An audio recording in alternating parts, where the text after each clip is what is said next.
दोस्तों, तारीख थी 6 अगस्त 1945। इस दिन को जापान में कुछ ऐसा हुआ था जिसने जापान को पूरी तरीके से हिलाकर रख दिया। साल 1945 आते आते एक आम जापानी की जिंदगी बहुत मुश्किल हो चुकी थी।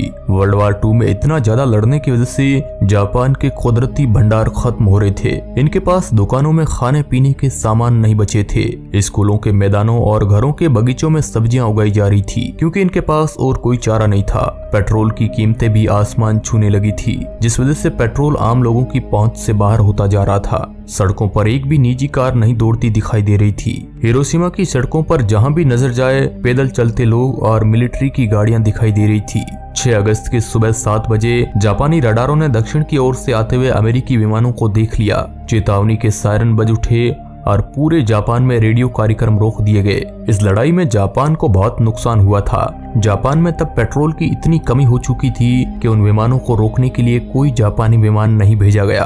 8 बजते बजते विमान वापस चला गया। विमान बस जापान की स्थिति देखने आया था और इसलिए चेतावनी बंद कर दी गई और रेडियो कार्यक्रम को फिर से चालू कर दिए गए। इनको इस बात का अंदाजा नहीं था कि जापान का अब तक जो नुकसान हुआ है वो आगे आने वाले नुकसान से कई गुना छोटा था। कुछ देर बाद जापान के ऊपर फिर से प्लेन के सिग्नल मंडराने लगे। जापान को लगा कि ये प्लेन भी फिर से बस मुआवजा लेने आया होगा, लेकिन इस बार प्लेन पहले से तेजी से आ रहा था। जापान अगर चाहता तो कुछ भी कर सकता था। विमान की बेली में 3.5 मीटर लंबा और 4 टन वजन का नीला सफेद एटम बम, जिसका नाम लिटिल बॉय था, वो रखा हुआ था। इस बम को टॉप सीक्रेट मैनहट्टन प्रोजेक्ट के तहत लॉस आलामोस, न्यू मैक्सिको की प्रयोगशालाओं में बनाया गया था। यहाँ तक कि इस प्रोजेक्ट को इतना गुप्त रखा गया था कि अमेरिका के उपराष्ट्रपति हैरी ट्रूमैन को इसके बारे में पहली बार तब पता चला जब उन्होंने राष्ट्रपति रूजवेल्ट की मृत्यु के बाद अमेरिका के नए राष्ट्रपति का पदभार संभाला। इस वक्त तक तो जापान में सब कुछ ठीक चल रहा था। हिरोशिमा के लोगों की जिंदगी नॉर्मल थी, लेकिन सुबह के 8:15 पर अमेरिका के विमानों ने कुछ ऐसा किया जिसने जापान के हिरोशिमा का नक्शा ही बदल दिया। जैसे ही अमेरिकी विमान ऊपर से बम गिराते हैं तो ये नाक के बल हिरोशिमा के ऊपर गिरना शुरू हुआ। इसे नीचे पहुंचने में करीब 43 सेकंड लग गए। हवाएं इतनी तेज थी कि बम की दिशा ही बदल गई और अपने लक्ष्य से 250 मीटर दूर वो शीमा सर्जिकल क्लिनिक के ऊपर फटा। इसकी शक्ति 12,500 टन TNT के बराबर थी और जब ये फटा तो तापमान अचानक 10 लाख सेंटीग्रेड पहुंच गया। इससे ही आप अंदाजा लगा सकते हो कि ये कितना खतरनाक बम था। और विमान के पायलट मेजर चार्ल्स स्वीनी ने एक विशाल आग का गोला बनता देखा।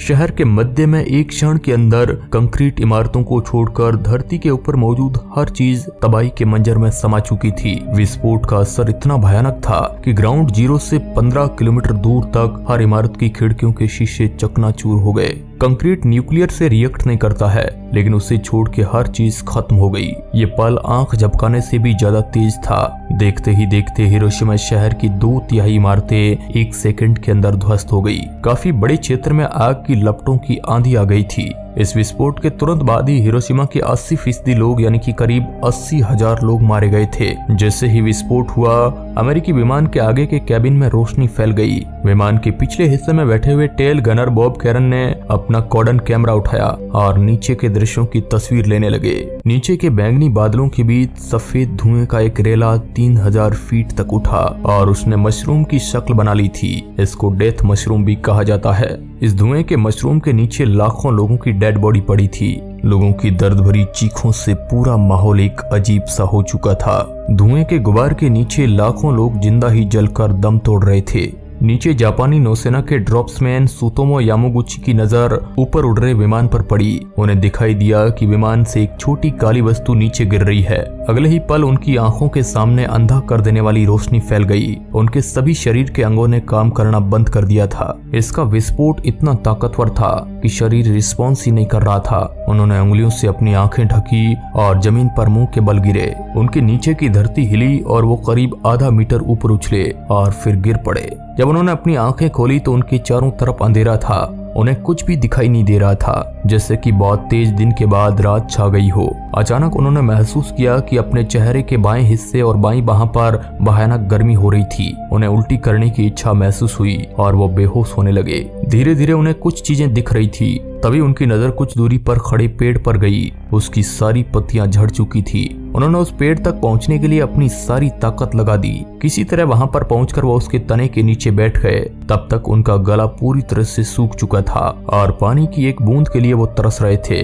आपको ये कहानी झूठी लग रही होगी, लेकिन ये सच है। ये वो इंसान थे जिन्होंने दोनों बॉम्ब को सर्वाइव किया था और इन्होंने इस कहानी को खुद सुनाया। हाल ही ये हमारे बीच नहीं है और इस बॉम्ब से जिंदा बचने के बाद भी इन्हें बहुत तकलीफ हुई। इस बॉम्ब विस्फोट में बचने वाले ये अकेले नहीं थे और जो इस घटना में जिंदा बचे उनकी जिंदगी अटैक में मरने वाले लोगों से कई गुना ज्यादा भयानक थी। इससे आप अंदाजा लगा सकते हैं कि वो पल लोगों के लिए कितना भयानक था। किस तरह देखते ही देखते चंद सेकंडों में लोगों का सब कुछ खत्म हो गया। दोस्तों, हिरोशिमा के पूर्वी इलाके में एक ट्रेन शहर की तरफ बढ़ रही थी। अचानक सैनिकों ने चलती ट्रेन को रोककर सभी यात्रियों को नीचे उतर जाने के लिए कहा। डिब्बों को इंजन से अलग करके वहीं रोक दिया गया, लेकिन इंजन आगे बढ़ता चला गया। लेकिन वो बहुत आगे नहीं जा पाया क्योंकि रेलवे लाइन पैदल शहर छोड़कर जाने वाले लोगों से भरी हुई थी। उनमें से कुछ लोगों की त्वचा उनके चेहरे से लटक आई थी और कुछ की बाहें इस तरह से झूल रही थी जिस तरह दीवार से आधा फटा पोस्टर झूलता है। कुछ लोग बहुत धीरे धीरे चल रहे थे और उनके मुंह से सिर्फ ये आवाज निकल रही थी, पानी पानी। करीब 11 बजे एटम बम विस्फोट से पैदा हुए बादलों की वजह से हिरोशिमा में तेज बारिश होने लगी थी। ये काली बारिश थी जिसमें गंदगी, धूल और विस्फोट से उत्पन्न हुए रेडियो एक्टिव तत्व मौजूद थे। वास्तव में लोगों का कहना है ये काले रंग से भी गहरी बारिश थी, कुछ ग्रीस की तरह, जो दीवारों और कपड़ों पर अमिट निशान छोड़ रही थी। उधर बिना पत्ते वाले पेड़ के नीचे बैठे यामागुची को रेडियो एक्टिव बारिश का सामना नहीं करना पड़ रहा था, जहां उन्हें थोड़ी दूर पर एक गड्ढा दिखाई दिया। जब वो वहां पर कैसे भी करके रेंगते हुए पहुंचे तो वहां उन्हें एक महिला पड़ी हुई दिखाई दी। उसके सारे कपड़े जल चुके थे और उसकी चमड़ी भी जलकर लाल हो चुकी थी। उसने उठने की कोशिश की लेकिन गिर पड़ी। वो महिला दर्द में चिल्लाना चाहती थी, लेकिन उसके मुंह से बस इतनी आवाज निकल रही थी कि मदद करो, मदद करो। यामागुची को देखते ही उसने बहुत धीमी आवाज में पूछा, क्या मैं मरने जा रही हूँ? तभी वहां 2 लड़के पहुंच गए जिन्हें कुछ भी नहीं हुआ था। उन्होंने यामागुची से कहा, आप बुरी तरह से जल गए दिखते हैं। यामागुची ने अपने चेहरे को धीरे से छुआ। उन्हें लगा कि उनके चेहरे से उनकी खाल उतरकर उनके हाथ में आ रही है। उनकी बाह काली पड़ी हुई थी और लगातार सूजती जा रही थी। वो बच्चे यामागुची को लेकर एक क्लिनिक पहुंचे। वहां पर जले हुए शव पड़े हुए थे। कुछ लोगों के हाथों में थोड़ी बहुत हरकत थी, लेकिन अधिकतर शरीर बिना किसी हरकत के पड़े हुए थे। वहां पर एक कंपाउंडर ने यामागुची के चेहरे पर सफेद मलहम लगाया और उनकी बाह पर पट्टी बांधी। ये सब कुछ बॉम्ब का असर था। कहानी यहीं खत्म नहीं होती है। अमेरिका के इरादे जापान के लिए और भी ज्यादा खतरनाक थे। अमेरिका कुछ ऐसा करने वाला था अगले ही पलों में जो जापानियों ने सोचा भी नहीं था। 9 अगस्त 1945 जापान के एक और शहर नागासाकी की दोपहर है। जब B-29 बम वर्षक ने वहां दूसरा एटम बम गिराया तो उसे नीचे पहुंचने में पूरे 52 सेकंड लगे। बम गिरने के 1 किलोमीटर के दायरे में मौजूद हर चीज धराशायी हो गई। वहां पर कुछ भी नहीं बचा था। हीट रेंज ने मानव शरीर से जल की एक एक बूंद को सोख लिया। बहुत से लोग और जानवर उसी क्षण मर गए। धमाका इतना तेज था कि 8 किलोमीटर दूर बने घरों के शीशे भी टूट गए। विस्फोट से उपजी रोशनी हालांकि सिर्फ कुछ सेकंडों तक रही, लेकिन उससे जो हीट जनरेट हुई थी उसने त्वचा को 3rd डिग्री बर्न्स से जला दिया। बम गिरने की जगह से 500 मीटर दूर शिरोयामा प्राइमरी स्कूल में कंक्रीट के कंकाल के अलावा कुछ नहीं बचा। वहां खड़ी चियोको हिगाशिरा को एक भयानक धमाका सुनाई दिया और उन्हें ऐसा लगा कि उनकी पीठ में से मांस का एक हिस्सा उखड़ गया है। उन्होंने बगल में खड़ी अपनी बेटी को अपने शरीर से कवर किया। जब उन्होंने उसकी तरफ देखा तो उसके सिर का एक एक बाल खड़ा हो गया था, लेकिन उसकी आईब्रो में एक भी बाल नहीं बचे थे। उसने मदद के लिए चिल्लाने की कोशिश की, लेकिन मुंह से कोई आवाज नहीं निकल सकी। ज्यादातर मरने वाले लोगों या मरते लोगों के मुंह से झागदार खून निकल रहा था। तब तक लोगों ने परमाणु बम का नाम तक नहीं सुना था। उन्हें लगा कि आसमान में सूरज के साथ कोई घटना हुई है। अस्पतालों के बाहर हालत ये थी कि कोई भी चीज पहचान में नहीं आ रही थी। बम के केंद्र बिंदु के 1 किलोमीटर के क्षेत्र की एक एक चीज भाप बनकर उड़ गई थी। ऐसा लग रहा था जैसे बहुत ही गर्मी में हर चीज जलकर राख हो गई है। एक माइक्रो सेकंड के अंदर नागासाकी जेल की 3 इमारतें धराशायी हो गई। जेल के अंदर मौजूद एक भी व्यक्ति बच नहीं सका। रूट नंबर 206 पर बिजली से चलने वाली ट्रेन का नामो निशान नहीं बचा।